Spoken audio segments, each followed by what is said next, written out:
Good morning and welcome to sunny Spain. Today I'm going to show you exactly what I eat in a day to stay in shape all year round and so that you can copy my diet. I should say right now, please excuse the bedhead because it is 7:30 in the morning and I've just woken up. And in case you're wondering who I am, my name's Doug and for the last 5 years I've been a personal trainer and a nutritionist helping guys to burn belly fat and build muscle so that they can double their energy, their strength, and their confidence and take control of their health. Okay, let's get into it. We're starting the day with 75 grams of granola, 200 grams of Greek yogurt, and 10 grams of honey. And of course, we can't forget the trusty Actimel. You know, it always makes me laugh. People talk about the hassle of weighing their food when this is the hassle. Nailed it. Ever so slightly over on the yogurt, but that will do. 660 calories to start the day with 15 grams of protein. So not the highest of protein breakfast to start the day, but it's something that I absolutely love. I love the taste, which is very important when you're cutting, when you're on a diet, because we want it to be sustainable. And I love the fact that it's high on carbs because it gives me a boost of energy at the start of the day.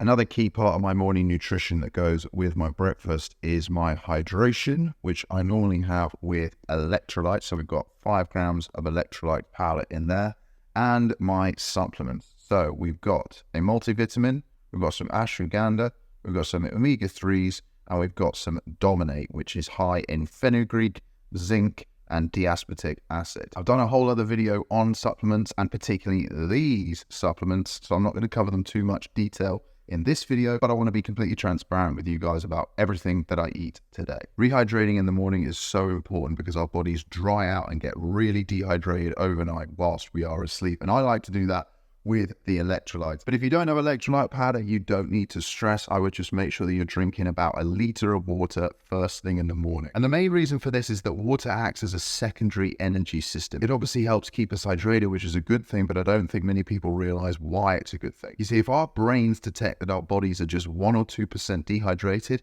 it starts to shut down some non-essential processes and systems within our body. And that's why you feel lethargic sometimes. It's because you're dehydrated. And like I say, you're going to be most dehydrated first thing in the morning because you won't have drunk water for 7, maybe even 8 or 9 hours. Super important part of your nutrition in the morning, as well as your food. Make sure you're drinking water. Okay, so you join me at about 11 a.m. for my mid-morning snack. I've poured out 101 grams of frozen blueberries, and I'm coupling that with a protein chocolate mousse. So as you can see on the label, we've got 20 grams of protein and 152 calories in the protein chocolate mousse. In the blueberries, no protein, but only 52 calories, and obviously fruit is high in fiber, and blueberries particularly high in antioxidants. So I'm going to demolish these two, and then you'll join me in a couple of hours for lunch. All right, welcome back. I'm just about to cook my lunch. I'm going to have 250 grams of mince. I'm not going to have all of this. This is 1 kilo, as you can see. So I'm going to have a quarter of this. I'm going to have 3 eggs, which I'm going to chuck in the pan with the mince. Then I'm going to microwave some spinach. That is 200 grams of spinach, just over, as you can see. And I'm going to microwave 200 grams of rice in here. I buy all of my fruit and veg frozen for 3 reasons. Reason number 1 is that it is a lot more economical. It's cheaper. Reason number 2 is that it lasts longer. And reason number 3, and the one that most people don't realize, is that frozen fruit and veg actually holds its nutritional value for much longer than fresh fruit and veg. So a little bit of a hack for you there. Spinach is also a fantastic veg when it comes to protein. In 200 grams of spinach, there are nearly 7 grams of protein, which is the same as 1 egg. So I'm going to cook all of this up now and then I'll show you the finished product. Okay, the food is cooking up, and whilst that is going on, I'm going to prepare my second electrolyte drink of the day. And of course, guys, keep staying hydrated throughout the day. I cannot emphasize this enough. Water is so damn important. Just finishing up, eggs are in with the mince now. We're nearly ready to rock and roll. Here you have it, guys, the finished product. Listen, I know it doesn't look like the sexiest dish, but trust me, do not knock this until you have tried it. This absolute Goliath of a plate contains 70 grams of protein and 1,140 calories. And I promise you, it is absolutely delicious. And the best part is that it takes less than 10 minutes to make this. All right, you join me at about 5 p.m. and it's time for my daily protein shake. I have a Pure Whey Isolate shake from Bulk, as you can see, which is 24 grams of protein, and it's only 108 calories, which is the reason that I go for this protein shake. It's got a great bang for its buck factor. As always, I'm going to mix it with some water, so let's get it down us.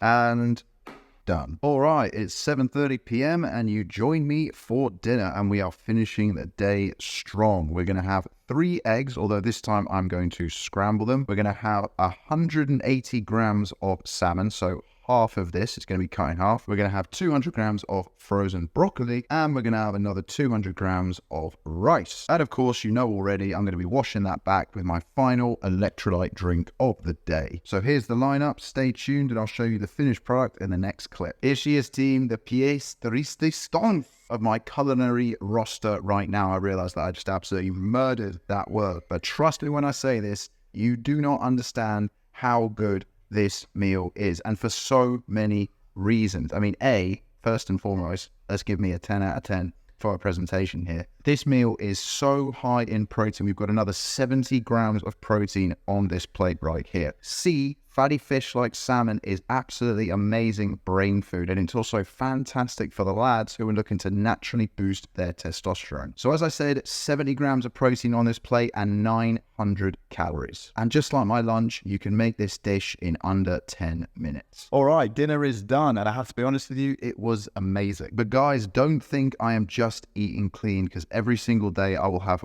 4 squares of dark chocolate. Today we've gone for a super bougie choice. We've got the Lindt Excellence 70% cacao. I used to be an absolute sucker for milk chocolate, but I've managed to retrain my taste buds, and now I absolutely love my dark chocolate. And the benefit here is that it's higher in fiber and lower in sugar. But to me, honestly, it's still a great sweet treat. What I tend to do is have 2 squares at lunch and 2 squares after dinner. 4 squares a day is 226 calories, but only 4 grams of protein. But to be really honest with you, I'm not in this for the protein. And with dinner done, that is all my food for the day. So in total, I've had 3,234 calories and 204 grams of protein. So hopefully that's given you a pretty good idea of everything that I eat in a day, both to sustain a high protein diet, but also to stay shredded year round. But now the day's done, I wanted to sit down with you guys and go through a few guiding principles, because that's obviously just an example of what a day might look like with my food. I'm not eating the exact same thing every single day. You would go insane. But if you want to get and then stay shredded year round, it's far more important to focus on the principles. And that's what I want to talk you through right now. Because you could copy that diet exactly, but it might not work for you. Because the most important thing that you need to do before you even get started with this stuff and worry about the specifics about what you're eating is figure out your maintenance calorie number. This is the total number of calories that you would need to consume just to stay the same, just to maintain. The clue's kind of in the name. Your maintenance calorie number is dependent on your physiology, your age, your weight, your height, and your sex, and your lifestyle, how active you are, both in and out of the gym. And the super simple way to do this is to take your body weight in pounds, 9 kilos in pounds, and to multiply it by 14. It's not an exact science, but roughly speaking, that's going to give you your maintenance calorie number. But you want to get shredded. So now what we want to do is create a calorie deficit where you are consuming fewer calories than you are burning, forcing your body to burn the fat, the stored energy, as fuel. Now, the size of the deficit that you create is completely up to you. If you're super motivated right now and you don't have a lot of things that are stressing you out, then you can probably sustain a more aggressive calorie deficit, getting you the results that you want faster. If that sounds appealing to you, then I'd recommend going for a 750 calorie deficit. So taking your maintenance calorie number and subtracting 750. That's going to be your daily recommended calorie target. However, most people, and when I say most people, I mean like 95% of people will not fall into that camp because life is stressful, whether it's work stress, relationship stress, children stress, social media stress, or whatever other stress is out there. Most people are not going to want to sustain a 750 calorie deficit per day because trust me,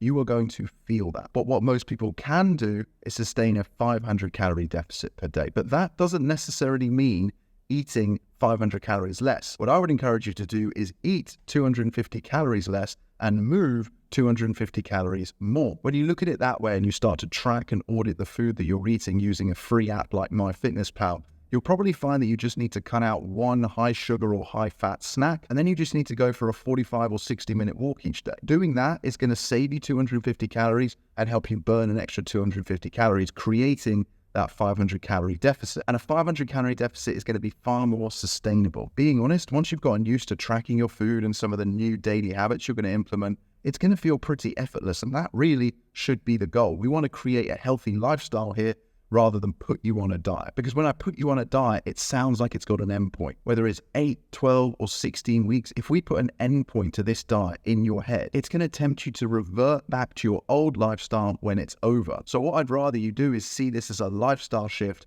rather than a diet. The other thing I'd recommend you do is look at your daily recommended calorie target in the context of your week rather than your day. So let me give you a good example. Let's say, and again, this is just an example, that my maintenance calorie number is 2,500. If I wanted to create a 500 calorie deficit per day, I'm going to be aiming to consume 2,000 calories. But what I would rather you do is take that number, 2,000, and multiply it by 7, because there's 7 days in a week, and look at your calories in the context of the week rather than the day to day. So now I've given myself a weekly calorie allowance of 14,000. And that gives me a lot more freedom, a lot more control, and a lot more peace of mind.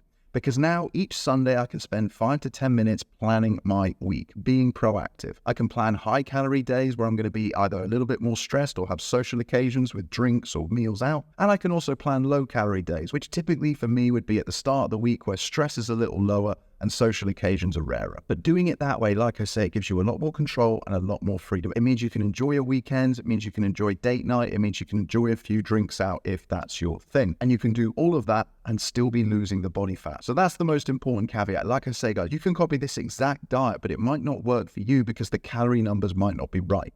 The first thing you need to do is calculate your maintenance calories and then create that calorie deficit. And most importantly, sustain that calorie deficit, because Rome wasn't built in a day and you're not going to get shredded overnight. Next thing, we want your diet to be full of protein and full of fiber. Aside from the other health benefits that protein and fiber give you, they both fill you up. And that means if your diet consists of plenty of protein and plenty of fiber, it's going to kill your hunger. You're going to be far more satiated and far less likely to be reaching for the high fat, high sugar snacks that are full of empty calories. And on a similar subject, we want to make sure that your diet is mostly made up of whole foods. People don't even realize this, but processed foods aren't even produced. They are manufactured. So if you were eating a diet that consists of more than 50% processed food, you're not even eating food, which is kind of scary. We shouldn't really even be calling processed food food. The other thing that you might find helps you out to create a calorie deficit and to lose body fat, and I have to admit this is not something I did, is intermittent fasting. Now, as you would have seen in this video, this isn't something that I do. I pretty much eat all day because that's what suits me and my lifestyle. But a lot of people, particularly when they are first starting out when trying to lose weight, prefer to go on an intermittent fasting protocol because it removes food from the equation for a big part of their day. Now, there is no magic around eating at specific times of day. Nothing trumps that calorie deficit like we talked about earlier. But like I say, what it does is it just removes food from the equation. It removes food from your mind. It takes it off the table quite literally for a large portion of the day. But I wouldn't recommend you follow the traditional intermittent fasting protocol, which sees people eating from midday, 12 p.m. till about 8 p.m. at night. I'd much rather you'd followed an altered protocol where you're eating from 8 a.m. until 4 or 5 p.m. And the reason for this is so that we don't negatively affect your sleep quality. A lot of people don't realize that if they're skewing their high calorie meals into the end of the day, this is going to negatively affect the quality of their sleep, because digestion is a metabolic process. It requires calories and energy to break down food. And anything that requires calories and energy also requires your heart rate to be elevated, which is the exact opposite thing we want when we're trying to get you high quality sleep. Obviously, when you're sleeping well, your heart rate has come right down to what we call the resting level. So even though you might be able to fall asleep after you've eaten a big meal, it doesn't necessarily mean that you're having a good sleep. It's all well and good focusing on sleep quantity, getting those 7 to 9 hours a night. But what's just as important, if not more important, honestly, is your sleep quality. And one of the best things that you can do to influence your sleep quality is to stop eating about 3 hours before you go to bed. Another top tip here is to stop drinking water a couple of hours before you go to bed.